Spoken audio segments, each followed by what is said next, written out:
रब की बनाई जोड़ी जाति धर्म ने तोड़ी। जी हाँ, यही हकीकत है उस हॉरर किलिंग की जिसे अंजाम देने वाले बड़ी शान से कहते हैं कि उन्होंने ऑनर किलिंग को अंजाम दिया। दरअसल ऑनर किलिंग हो नहीं सकती है क्योंकि हत्या के साथ सम्मान शब्द जुड़ नहीं सकता है।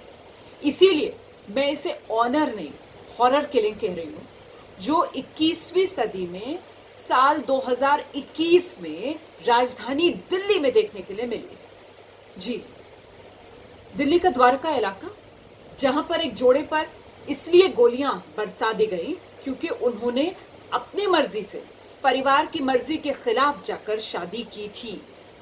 अब जरा सोचिए आप, 21वीं सदी, साल 2021, देश की राजधानी दिल्ली, ये हकीकत है।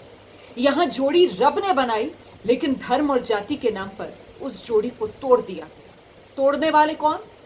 इस जोड़े के अपने परिवार के लोग। पूरा मामला समझिए आप क्या है।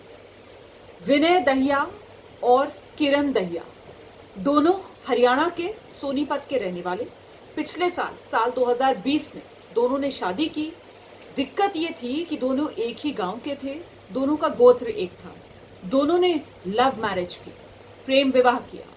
और जाहिर सी बात है, मोहब्बत तो देखती नहीं है किसी तरीके का बंधन, ना उम्र का बंधन, न जात धर्म का बंधन, न गोत्र का बंधन, ना एक ही गांव के होने का बंधन। प्यार किया दोनों ने, शादी करके, लेकिन इस हकीकत से दोनों वाबस्ता थे कि अब दोनों सुरक्षित नहीं हैं।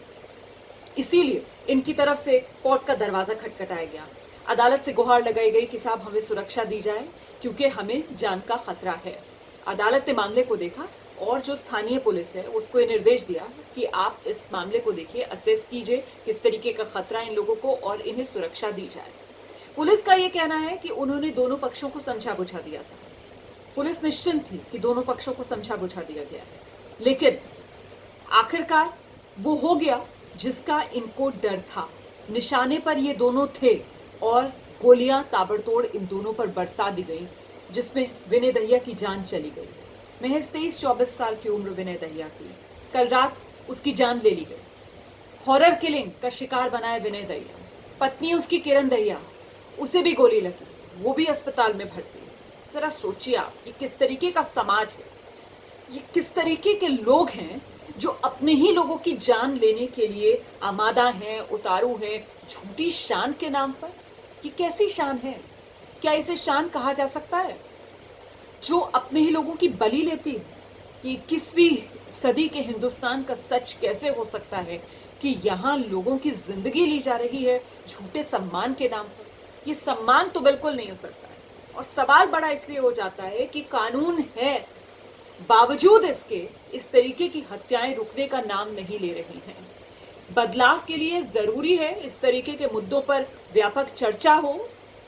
बदलाव के लिए जरूरी है कि ये लोग जो कहते हैं कि उन्होंने ऑनर किलिंग की, इनको बेइज्जत किया जाए, ये कहकर कि नहीं इन्होंने नृशंस हत्या की है।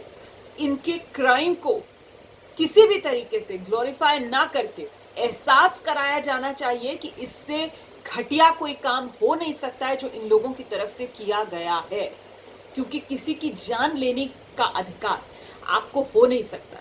न देश का कानून, न देश का संविधान आपको ये अधिकार देता है। और ऊपर से जो ढाल इन लोगों की तरफ से बनाई जाती है ना झूठी शान की, वो ढाल भी हटाकर इनके असली चेहरे समाज के सामने लाना जरूरी है कि इन्होंने पाप किया है, इन्होंने कानून की धज्जियां उड़ाई हैं और ये इंसानी रिश्तों के कातिल हैं।